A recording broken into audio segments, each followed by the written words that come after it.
Today on the TMZ Podcast.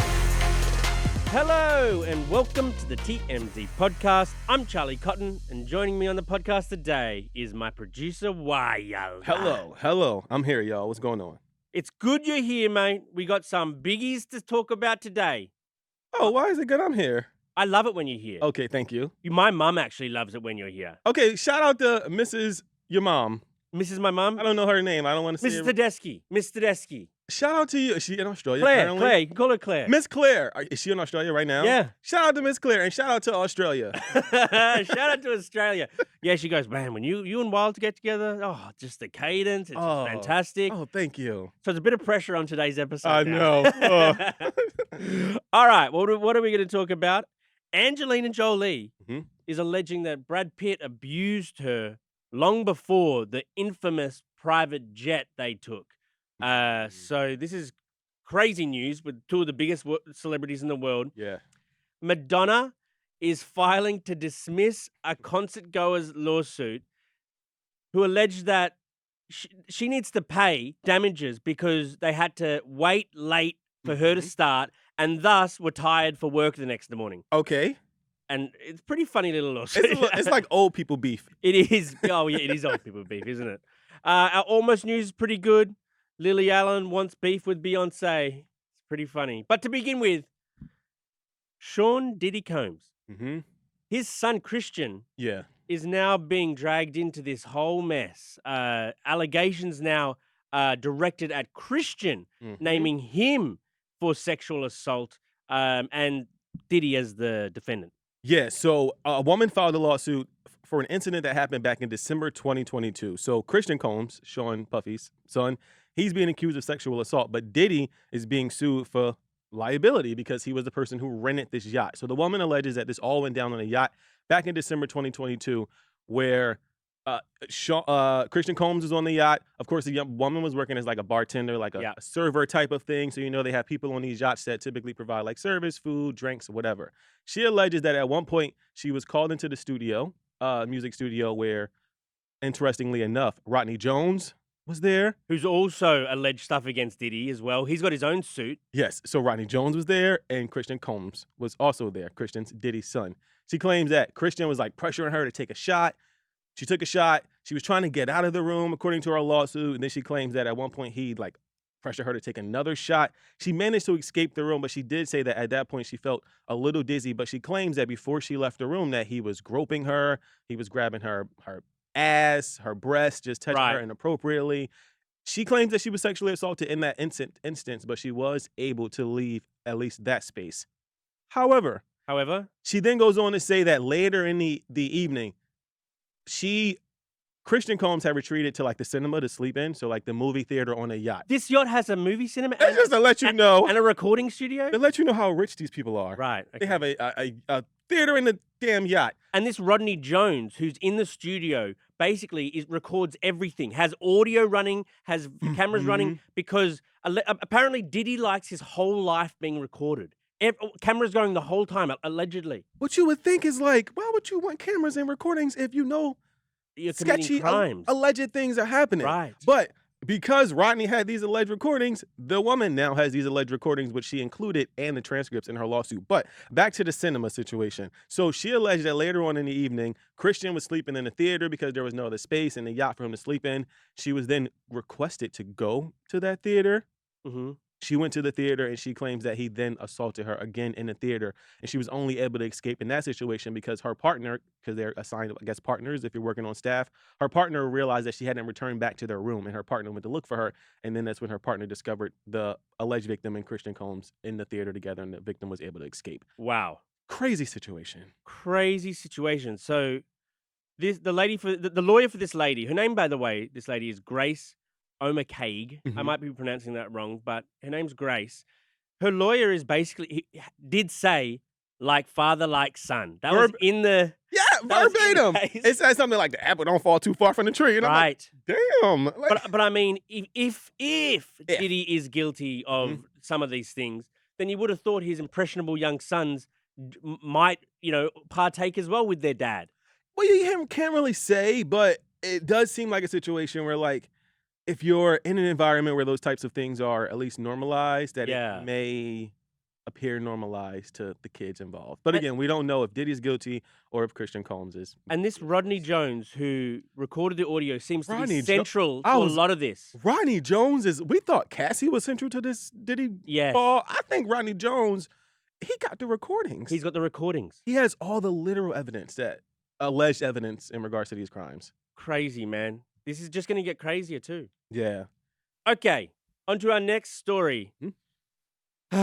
Angelina Jolie is alleging that Brad Pitt abused her long before their infamous Yes. private jet incident. So their private jet incident happened in 2016. If you don't remember, they were flying back from France to LA, and this was the time that Angelina decided it's time to get a divorce. He put his hands on our children. Mm-hmm. Now, the FBI looked into the incident and cleared him of all wrongdoing. Yes. But Angie maintains that something sinister happened on that flight, and now she's going a step further, saying that flight might be the first time he put his hands on our kids, but he put his hands on me many times before that. Yeah. So this all is coming out because they have a bitter lawsuit. They both own this winery in France. Yes. This winery that cost them like $28 million. Really fancy, really bougie. And they have been, I don't even want to say fighting. They have been like at each other's throat about this winery and like who gets the winery. Well, because Brad wants the winery, Mm-hmm. and then without Brad's sort of permission, Angie sold off her stake to some Mhm. Russian millionaire, billionaire guy. And so he's pissed, wants the stake back, wants to own it. And so now all of these lawsuits are being filed because of the winery, but also targeted at each other. Uh-huh. I think this is kind of like, it's super shady, but it's really smart. I think when people throw these things in, like this has nothing to do with the winery. Right. It has nothing to do with the fact that she allegedly sold off her stake in the winery without telling Brad Pitt, but she's just throwing these extra things in there to add a little bit of spice. That's what Brad Pitt says. His lawyer says when a decision doesn't go her way, and thus far in this winery sort of court case, it's been going Brad Pitt's way, allegedly.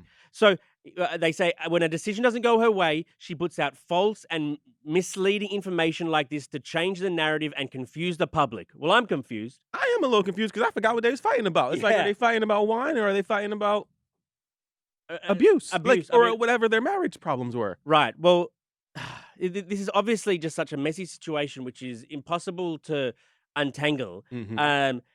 I don't know. Brad was cleared in the private jet incident. Clear to me the child abuse situations. Yeah, so he's clear on that. But I don't think Angie isn't suing him or trying to like get him to face any criminal conviction for the alleged abuse against her. She just basically wants him to stop trying to get the stake of the winery. like leave it alone. So this is her attempt, I guess, to.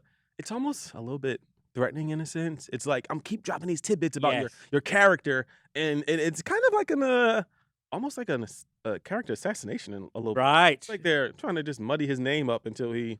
Until he stops. goes, okay, I Fine. can't, I don't want to bother with this anymore. Yeah, but my God, for the two most famous-ish people in the world to be going at each other like this. All I'm saying is Jennifer Aniston, I'm sure, is sitting at home rubbing her hands True. and watching and sipping her tea like, Yes. mm-mm-mm. She must be loving it. You're so right, Wyld. Okay, on to our next story. Concert goers who attended her, was it in New York, Wyld? Yeah, it was in New York. It was after her celebration. Barclays. Yes. That's right. Concert goers were pissed off Mhm. that Madonna started her show 2 hours after the show was listed to start. So it's listed to start at 8:30. She didn't start the show till 10:30. And now the filing argues that the fans had to get to work early the next day. And so they want some legal injury and they want some damages to be paid. Okay. Madonna's team is saying, like, shut up, old people. Yeah. That's basically what they're saying. They're saying it's not Madonna's fault that you had to, quote, get up to go to work early. Right. Like, and I kind of agree with that. In the response, Madonna's team says, like, there's no indication on any a concert ticket stub or at any messaging that says Madonna's going to hit the stage at 8 o'clock. Yeah, or at let me 8:30. read it. Let me read it. Nowhere did defendants advertise that Madonna would take the stage at 8:30 p.m. And no reasonable concert goers, and certainly no Madonna fan, would expect the headline act at a major arena concert to take the stage at the ticketed event time. I 100% support this as a concert goer, but also it's like that's like expecting Lauryn Hill to show up on time. Right. Like, just some people are notoriously late, and honestly, I think every artist is a little bit late. A little bit. 2 hours late. Is a lot. Does she have an opening act? I'm probably she does. Yeah, probably she. But I think that she was supposed to go on at 8:30, Yeah, but- opening act or not. And so it's pretty boring if you're sitting there in the crowd on a Monday night or whatever, looking at your watch. I was gonna say, we should say that Madonna's audience is a little more seasoned, Yes, golden oldies. totally. I mean, you and I start work pretty early. We're sitting here at 7:30 a.m. Uh-huh. And if I went out, this is why I don't go to This concerts is literally on weekdays. I don't go anywhere on school nights. Because if I was sitting, I would never go to a Madonna concert either. But if I was sitting at, someone I liked, 8:30, and then like looking at my clock and it's 10:30, that's past my bedtime. way past our bedtime. You gotta be up in like 6 hours. I would start stressing. I would be here on the podcast asleep. I mean, I am on asleep on my podcast most days. But again, it's one of those things where like you have to kind of expect Yes. artists to be late. I think 2 hours late is kind of a bit much. She is notoriously late though, and like the disrespect it shows your fans aside. Like I would find it disrespectful, but that also is who she is and who I know her as. Right. And a fan should go in. Also, the people suing her are big Madonna fans. Like we've got photos of them now. Hardcore Madonna fans. They're like they don't miss a tour type, the Madonna fans. So they also should know that. They should know. If anybody else knows, they know. Exactly. That's what basically they're saying. So I'm I don't okay. know how much money they want out of this, or maybe they just want the Madonna to notice them. Or get like a VIP package or something. Like Madonna, Yes. give them a meet and greet or something. Like just handle this situation. I feel like these guys have got a lot of time on their hands, and so Yeah. they wanted to sort of like, how do we get Madonna to notice us and sort of like reply to us? And now they've done it. Maybe this just suits their Just a aim. ploy to get Madonna to talk Just- to them. Yeah, that she knows us. I have a question though. Yeah. Crap, how did I lose my question that fast? It was about Madonna.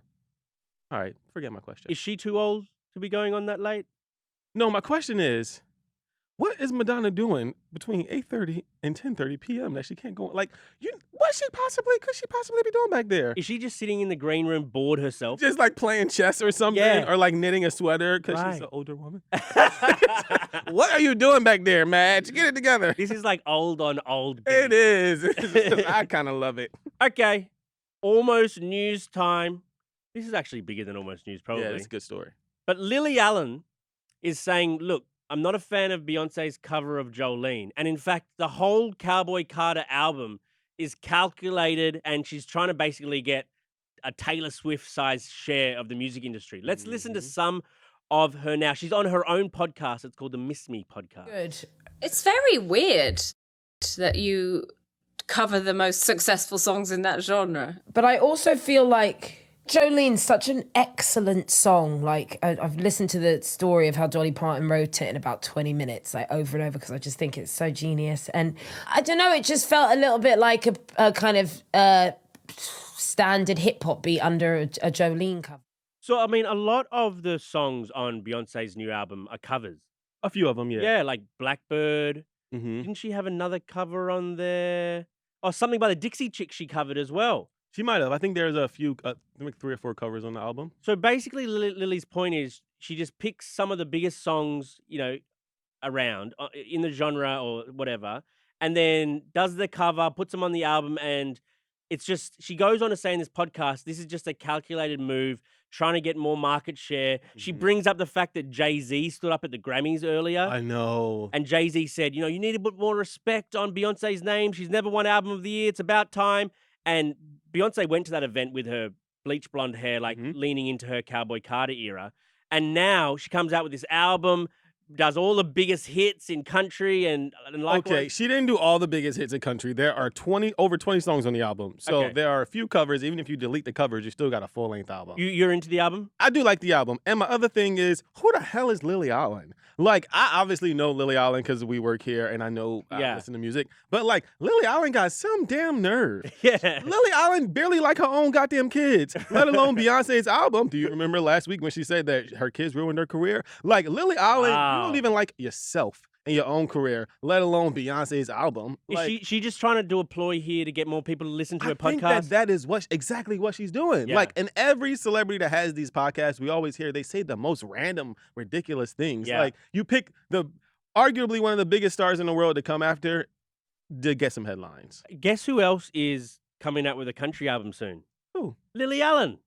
Oh, forget it. Oh, please. I'm done. Get me out of here. Wyld just threw his papers in the air if you're listening. Wow. All right, Wyld. All right, that was Charlie. fun. I hope was you great. loved it, Mum. Uh-huh.